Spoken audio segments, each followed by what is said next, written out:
Bom, começando aqui mais uma edição do podcast, hoje é dia 11 de outubro. Como sempre, só relembrando, que todas as opiniões dadas aqui são apenas conjecturas baseadas em informações públicas e não se configuram como qualquer tipo de recomendação de investimento. Bom, como prometido, na semana passada, além do podcast de quinta-feira, eu gravei ali vídeos sobre a questão da Assembleia Legislativa de Minas e de São Paulo, falando sobre as possibilidades reais de privatização da Sabesp e da CEMIG e da Copasa, com as informações que estavam disponíveis ali até o momento. Também fiz um vídeo ali ressaltando a importância estratégica do Catar por ser o maior produtor mundial de gás natural liquefeito e que tem o maior campo do mundo ali à sua frente, no mar, literalmente no mar em frente ao país. Um campo de águas profundas, não necessariamente de águas profundas, mas um campo em alto mar, na verdade, Aqui agora, começando essa edição, eu também tinha prometido fazer um vídeo sobre o Credit Suisse, que eu acabei adiando, tá? Pode ser que eu ainda faça um vídeo separado, mas eu vou começar comentando o Credit Suisse por aqui mesmo. O Credit Suisse, como muita gente sabe, eu acho que é importante primeiro só dar um contexto, O Credit Suisse é um banco suíço, muito importante, muito tradicional, tem uma atuação até no Brasil bastante tradicional, Eu digo assim, não é um banco de varejo, claro, você não vai ver na rua, mas na gestão de investimentos, em atendimento a pessoas ali com altas fortunas, com altas quantias, e também até chegou em algum momento ali no mercado de investimento a tentar ser um pouco mais acessível, mas é um banco, digamos, mais exclusivo um pouco no Brasil, mas também que chegou a ser muito forte com um banco de investimento também. Então, quando uma empresa comprava outra, assessorava essas empresas. E é um banco com atuação mundial, Não é um banco ali com a implementação em diversos países, tanto que para quem lê um livro muito tradicional, que é o Barbarians at the Gate, que é um livro que comenta ali um pouco sobre o Credit Suisse, porque ele acaba falando sobre o KKR, que é um dos primeiros fundos de private equity, que depois se tornam muito tradicionais, comprando o controle de uma empresa, a JR Nabisco ali na época. E o Credit Suisse acaba sendo levemente mencionado, porque tem um banco ali norte-americano de investimento que é muito mencionado, que é o First Boston, que depois acaba se fundindo ali com o Credit Suisse, Então, vale essa lembrança aí. Mas por que eu tô falando tanto do Credit Suisse? Saíram notícias ali que o Credit Suisse poderiam estar com problemas financeiros muito sérios. Esses problemas, na verdade, tinham diversas origens, O banco, até por ser um banco suíço, foi alvo de investigações diversas vezes, talvez por ter contas ali de dinheiro de origens ilícitas, de ajudar seus correntistas a fazer divisão de divisas. Então, assim, é um banco que já sofria com algum tipo desse estigma, apesar de ser um banco, querendo ou não, respeitado, mas tinha um pouco desse estigma até por ser um banco suíço, E, claro, a Suíça, nos últimos anos, por uma série de razões, até flexibilizou um pouco a sua legislação ali, que acabava permitindo esse tipo de dinheiro entrar no país, mas acho que ninguém acredita que isso tenha parado de acontecer, De qualquer forma, a gente tem ali alguns acontecimentos que levaram a essa preocupação mais recente com o Credit Suisse, Primeiro, a divisão de bancos de investimento do Credit Suisse vai muito mal, E tem algumas razões para isso, já vou chegar nelas. E normalmente, quando uma divisão de banco de investimento vai mal, a grande questão é que normalmente é uma área onde você paga salários muito altos para os funcionários, onde você tem custos altos, você tem bônus altos. Então, só manter aquilo aberto é muito caro.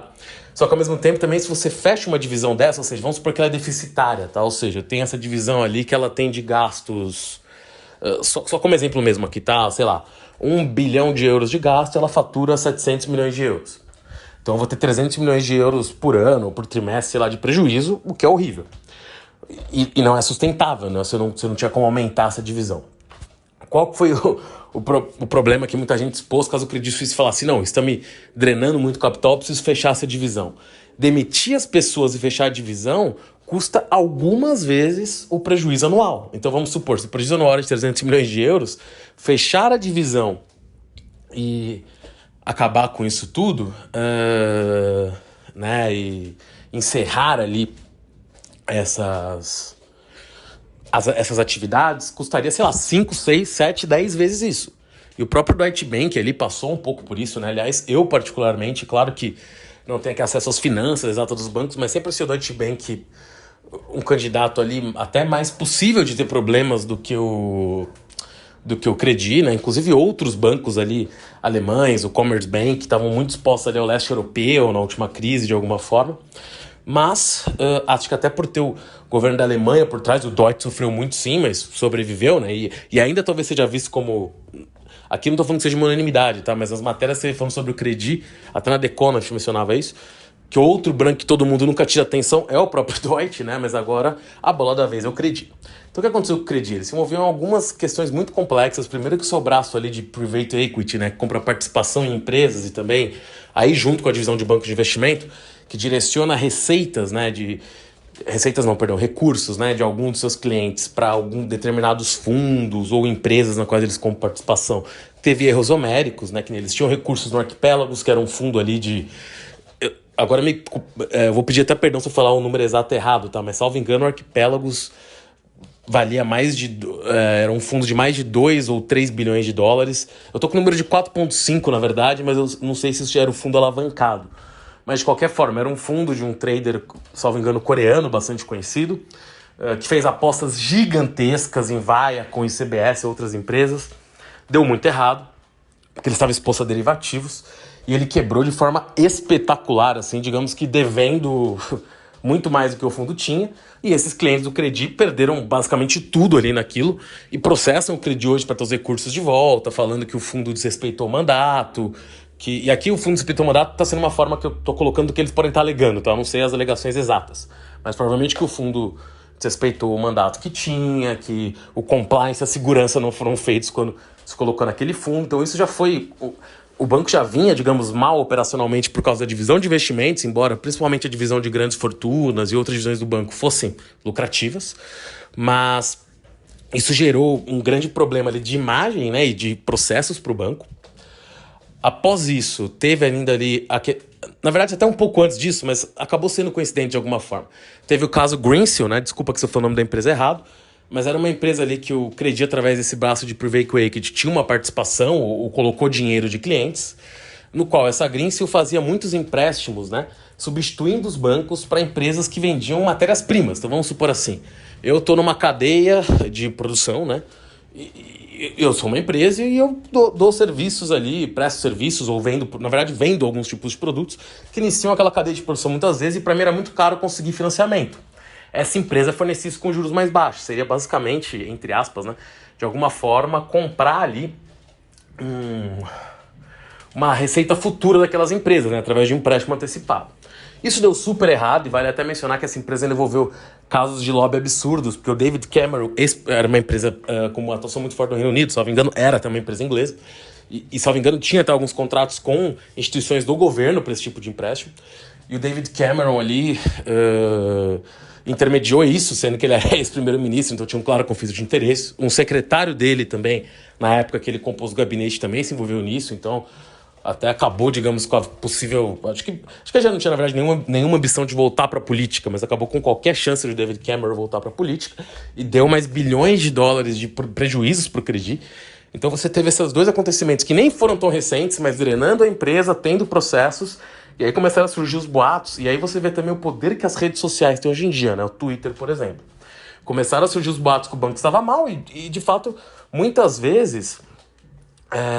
esses boatos têm até um fundo de realidade, né? Ou seja, tinha assim os boatos em algumas rodas que o banco estava mal. Só que em época de rede social isso é ampliado que o banco já quebrou, né? E você começa a ver, às vezes, perfis grandes, eu digo no número de seguidores, né? Compartilhando esse tipo de coisa, isso vai virando uma certeza e todo mundo sabe como é corrida bancária, né? Banco é uma das instituições que mais depende, digamos, de uma imagem, né, saudável, né, que o banco não vai quebrar, senão você tem corrida bancária e acabou.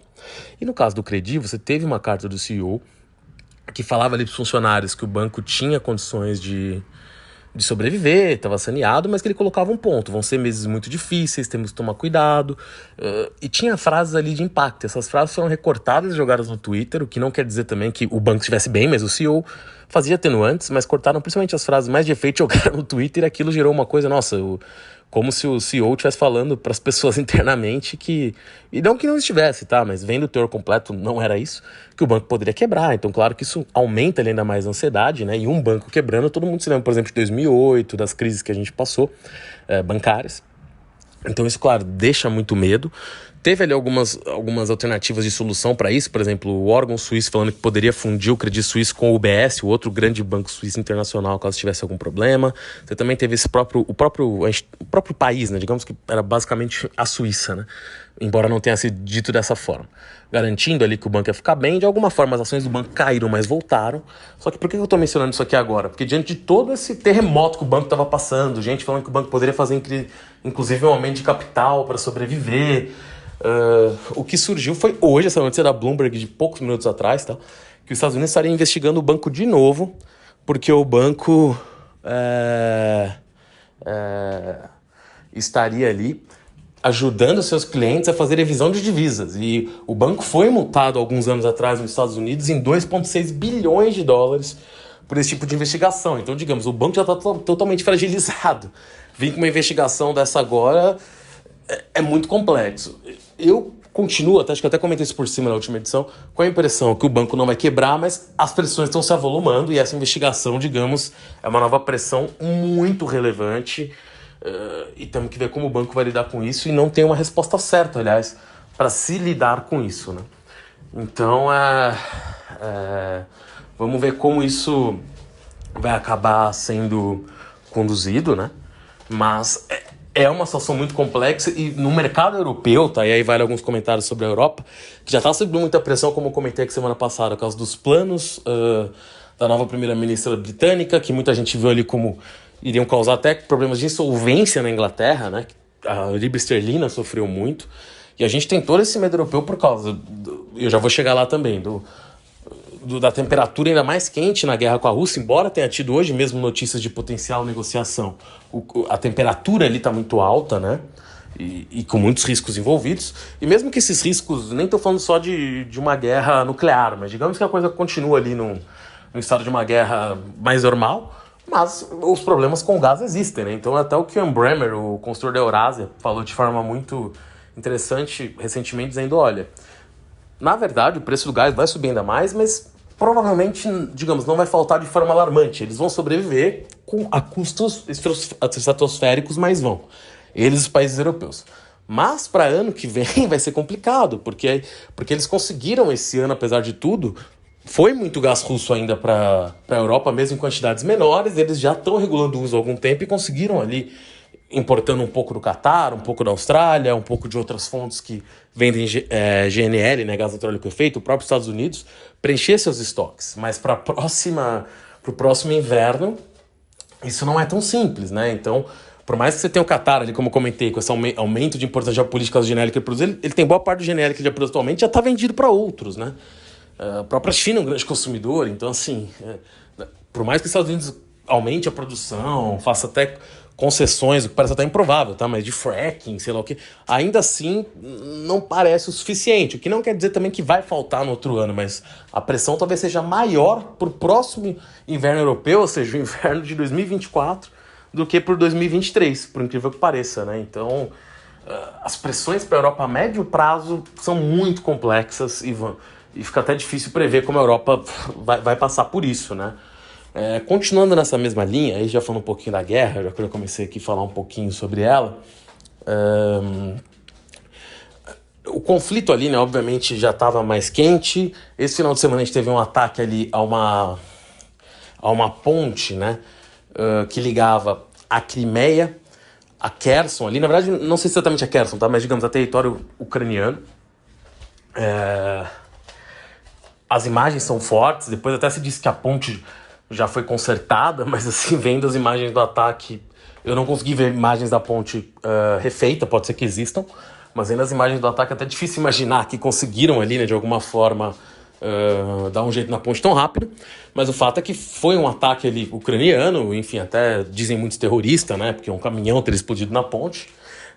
De qualquer forma, isso levou a uma resposta mais uma, né, com mais energia do Putin, mas aí cabe pontuar, né, que o Putin falou algo, entre aspas, interessante, porque ele vinha falando qualquer lugar que a Rússia atacar, que já virou território russo por causa dos referendos, vai merecer uma resposta nuclear. Agora ele falou, atacar a Crimeia vai ensejar uma resposta nuclear. E honestamente, no caso da Crimeia, eu realmente já fico um pouco mais desconfiado que o problema pode ser maior, porque a Crimeia, por mais que só tenha sido anexada pela Rússia em 2014, do primeiro conflito ali com a Ucrânia há anos atrás, era uma região com maioria de origem étnica ucraniana, que o ucraniano era mais falado, e que a população, à época, até embora seja sempre difícil medir esse tipo de coisa, mas você tinha no mínimo uma parcela muito relevante, e provavelmente uma maioria relevante, que foi a favor dessa reunificação. A forma que foi feita, obviamente, é errada, ninguém pode ser anexando o território, mas é uma questão um pouco mais complexa do que todas as outras regiões foram ocupadas depois.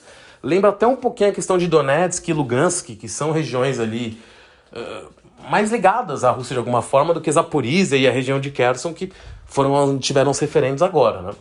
E a Ucrânia parece continuar ali tendo ganhos no campo de batalha, então assim, a Rússia está pressionada, embora o Putin não pareça querer usar a bomba atômica por hora. Cada vez que ele é mais pressionado a coisa fica pior, tanto que hoje novamente ele falou que poderia negociar condições, e curioso até que o Elon Musk, que se meteu no Twitter ali a opinar sobre o conflito, e eu não vou focar tanto nas coisas que o Elon Musk falou, porque eu quero fazer um vídeo só sobre isso, falando sobre a nova compra do Twitter, sobre o interesse dele também nessas questões geopolíticas e porque ele tá, além dele, digamos, ter um ego grande, né? Porque ele tá se metendo nisso. Então, assim, talvez valha a pena, vai valer a pena, vai fazer um vídeo separado sobre isso, explicando, porque não me parece tão trivial. Mas ele ali começou a se meter, até propagandear coisas, a narrativa russa, tá? E quando eu digo narrativa, aqui não tô falando que ela tá errada. Tem a narrativa ucraniana, a narrativa russa e a narrativa de terceiros. Mas a narrativa russa sobre o conflito, e até esquisito, né? Porque ele que disponibilizou o Starlink para permitir ali comunicação e internet em partes da Ucrânia. Então, mas se disse também que o próprio Putin teria ameaçado ali derrubar talvez satélites da Starlink se ele não parasse com isso. Então, ele acaba se tornando uma figura importante de alguma forma também no conflito, né? Mas o que a gente viu foi o Ian Bremmer, que eu até já mencionei mais cedo, soltou uma carta para aqueles Eurazes falando que na conversa com o Putin, o Musk teria ouvido falar que as exigências do Putin seriam manter todos os territórios que ele já ocupou, mais a Crimeia, mais uma Ucrânia, digamos, neutra em relação à OTAN, né? E na verdade isso é curioso, porque antes da guerra, provavelmente a Ucrânia, apesar do Zelensky ter feito um movimento muito agressivo de ter ido na reunião da OTAN, que foi, inclusive para muita gente, pode ter sido o definidor da guerra, nunca saberemos, embora pareça que o Putin queria isso de qualquer forma. Mas provavelmente o Putin tinha tudo isso para a guerra, né? Provavelmente ele conseguiria pegar Lugansk e Donetsk, conseguiria oficializar a Crimeia como russo e conseguiria uma Ucrânia e outra. Agora o que ele tem é uma Ucrânia que provavelmente vai tentar, e aí depende dos países vão aceitar, entrar na OTAN de qualquer forma, porque eles mandaram de novo uma submissão para entrar. Uma Ucrânia que provavelmente parece improvável reconquistar a Crimeia, além das implicações que isso teria, mas que pode recuperar ali talvez a região de Kherson, Zaporizhia também, Lugansk e Donetsk eu acho mais complexo, mas pode acontecer, uma vez que os ucranianos têm tido algum sucesso no campo de batalha recente, e algum, tô sendo até generoso, né? Bastante sucesso recentemente, mas cabe mencionar, né, que logo após esse ataque na ponte, os russos bombardearam Kiev de forma feroz, tanto que isso levou até os Zelensky a pedir mais proteção aérea norte-americana. E o Biden falou que pretende mandar isso em um mês, só que digamos que a Ucrânia está tomando um míssil na cabeça agora, né? Então é muito complexa a situação. Mas a gente vê ali uma Ucrânia empoderada ali pelo momento, uma Rússia coada, mas com armas atômicas e convocando mais soldados. Então, e quando eu digo coada, a gente vai discordar. Coada eu digo pelo momento, né? Porque o momento no campo de batalha é todo ucraniano. A Ucrânia que vem ganhando terreno, né?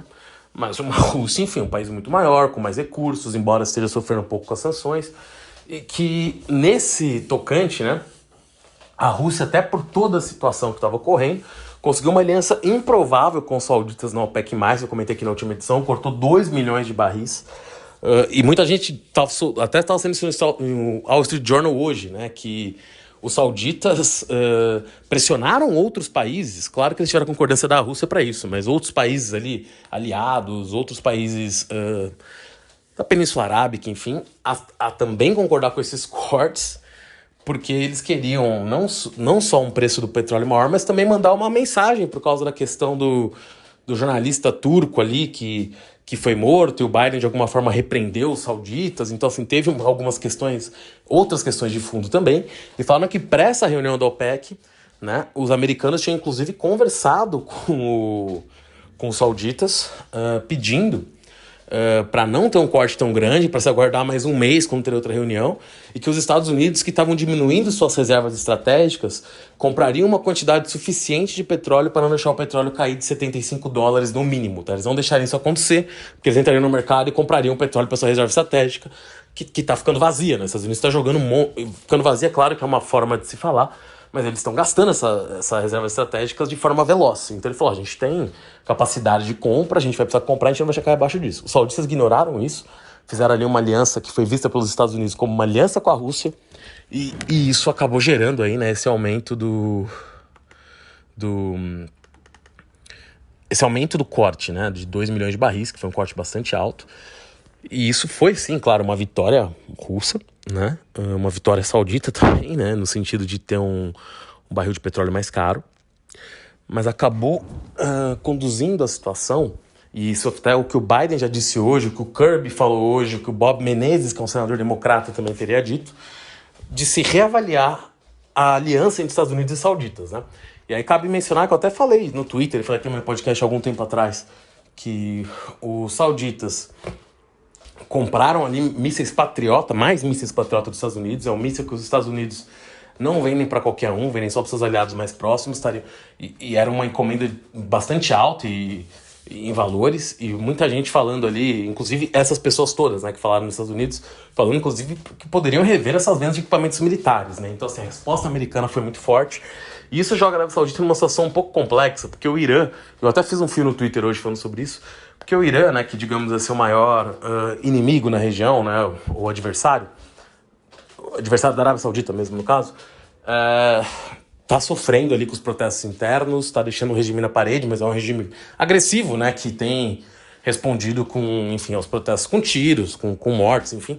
Mas hoje mesmo, né, apesar de estar sob pressão, saiu que esse regime, que a Agência Internacional Atômica teria ali indícios de que o Irã estaria já enriquecendo mais urânio do que teria sido dito anteriormente, né, ou seja, de forma velada, eles seriam, não sei se muito próximo à bomba atômica ou não, mas eles estariam seguindo com o enriquecimento de urânio, e o novo acordo não foi atingido ainda, né, pro Irã parar com esse enriquecimento. E claro que isso coloca a Arábia Saudita sob pressão, porque se o Irã tiver uma bomba atômica vai deixar os sauditas muito inseguros, né? E, bom, nesse sentido, quem que os sauditas poderiam recorrer se os americanos pararem de vender armas para eles? Eles poderiam recorrer aos russos, entre aspas, seus novos amigos. Só que os russos, como até tem saído muitas matérias, cada vez mais matérias nesse sentido, além de estarem devotando ali toda a sua capacidade militar, né, para o fronte contra a Ucrânia, de armas e tudo mais, estariam sim com algum nível de dificuldade, que é sempre complicado ver o quanto seria essa dificuldade. Mas de fabricar novas armas por falta de chips, por falta de outros equipamentos, isso não quer dizer que a Rússia não consegue mais produzir armas, mas a capacidade caiu por causa das sanções. Inclusive, a Rússia era o segundo maior exportador de armas do mundo pré-guerra, e agora isso caiu de forma vertiginosa, né? Assim, a Rússia não é mais o segundo e nem sei em que posição está no ranking, mas caiu bastante. Claro que isso se deve também à necessidade dessas armas internamente, mas denota uma dificuldade da Rússia de fazer isso. E sem contar que a Rússia também tem boas relações com o Irã, né? Então, será que a Arábia Saudita ia querer como aliado militar alguém que também é amigo do Irã? Não sei. Segunda opção, a China, que sim, teria capacidade de exportar, talvez não igual aos Estados Unidos, mas tem muita coisa, e a Rússia, mas tem uma indústria militar diria até crescente ali. Mas no caso da China, e acho que a China adoraria ocupar esse vácuo ocupado pelos Estados Unidos, e ela tem boas relações com a Arábia Saudita, mas a China cai no primeiro check que eu falei, né? Ela também tem boas relações com o Irã.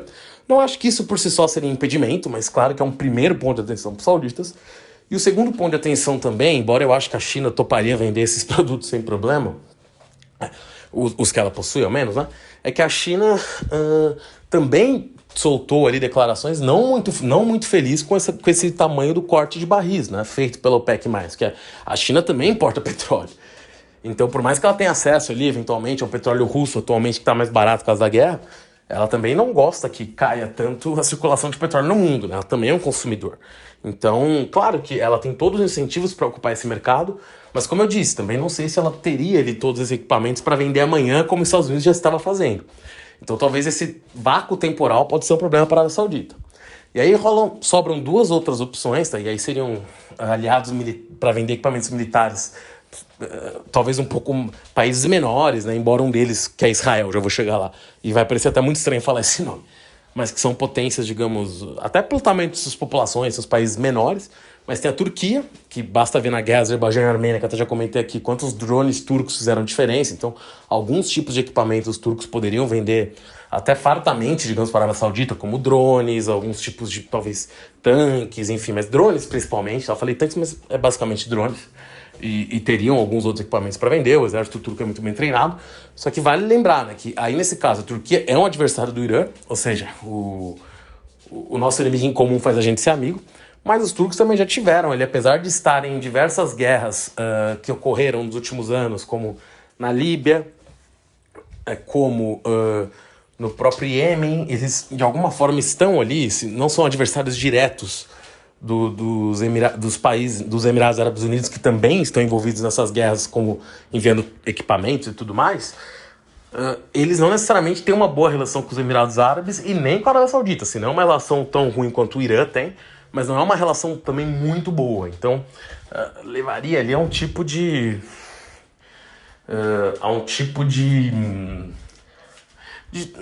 obviamente a palavra não é cessar fogo, até porque eles, como eu disse, Turquia e Arábia Saudita estão melhor do que a Turquia se dá com o Irã, mas não são grandes amigos, então precisaria de uma aproximação. E por último vem a hipótese que pode parecer a mais maluca, e realmente ela é improvável, mas os outros países vizinhos ali da Arábia Saudita já fizeram acordos com Israel, chamados de acordos de Abrão, né?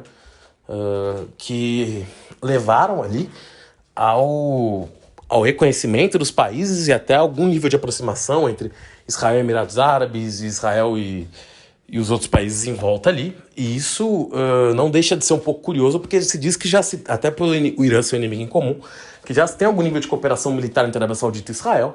Israel tem uma indústria militar, apesar de ser um país pequeno também, que produz muita coisa.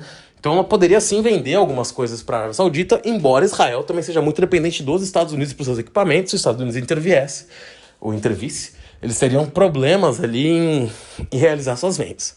Mas Israel poderia ser outra hipótese. Como deu para perceber, todas as hipóteses são complexas. A Arábia Saudita já comprou muita coisa dos Estados Unidos que já está em seu território, né?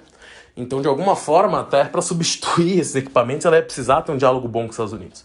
Então, outra hipótese também que teria a Arábia Saudita querendo fazer outros gestos para os Estados Unidos, querendo estancar a situação. O primeiro gesto que foi dito é que a Arábia Saudita estaria disposta, tá? E aí, parece até uma pessoa esquizofrênica, né? Mas ela acabou de se aliar com a Rússia para cortar os barris de petróleo, mas ela teria feito chegar nos Estados Unidos que ela estaria disposta a votar na ONU contra o reconhecimento da anexação dos territórios que a Rússia levou da Ucrânia, tá? Isso parece pouco, vai falar, pô, ninguém vai reconhecer que a Rússia é dona de verdade desses territórios. De fato, mas a maior parte dos países que não são da OTAN, por ter interesse com a Rússia, por terem medo da Rússia, por terem outros interesses em petróleo russo, estão pensando em não votar, ou seja, ou eles não vão aparecer ou vão se abster, ou vão ficar neutros. E a Arábia Saudita estaria disposta a condenar a Rússia nesse sentido, para tentar ali estancar um pouco as relações dos Estados Unidos. Mas isso, obviamente, é um primeiro passo, mas não parece ser o suficiente. Tanto que isso já chegou para os Estados Unidos e o Biden falou que talvez seja necessário rever a relação com a Arábia Saudita. Então, é possível que a Arábia Saudita tente dar um jeito de rever essa situação, mas ela não pode fazer isso agora também, ultrapassando a OPEC, né, sobre o sentido também de rachar o grupo. Então a Arábia Saudita não ficou numa situação delicada, até pela pressão que o Irã tem internamente. Mas se a gente tivesse no momento de um Irã mais, digamos, mais solto ali internamente, sem conflitos internos, claro que o Irã não ia atacar agora, mas você poderia ter uma Arábia Saudita mais fragilizada como outra potência regional por um médio prazo, né? Inclusive, como eu disse, uma parte do antagonismo na região entre Turquia, claro que é o que a gente mais fala, entre a Arábia Saudita e Irã, mas a gente também tem entre Turquia e Irã. Mas claro, se eles veem esse terceiro eixo ali, comandado pela Arábia Saudita, entre aspas, dos Emirados Árabes Unidos e dos outros países em volta mais fragilizado, você acaba podendo ter algum nível de, também até dos turcos, não digo de atacar, mas de tomar a influência que os árabes têm por ali, né? E dos iranianos também. Então é uma questão muito complexa que joga mais profundidade no Golfo Pérsico ali, em toda a região, enfim, que a gente chama de Oriente Médio, em parte, e que vai ter que ser resolvida em breve e fica muito difícil saber como ela vai ser. Bom, é isso. Até a próxima edição. Valeu.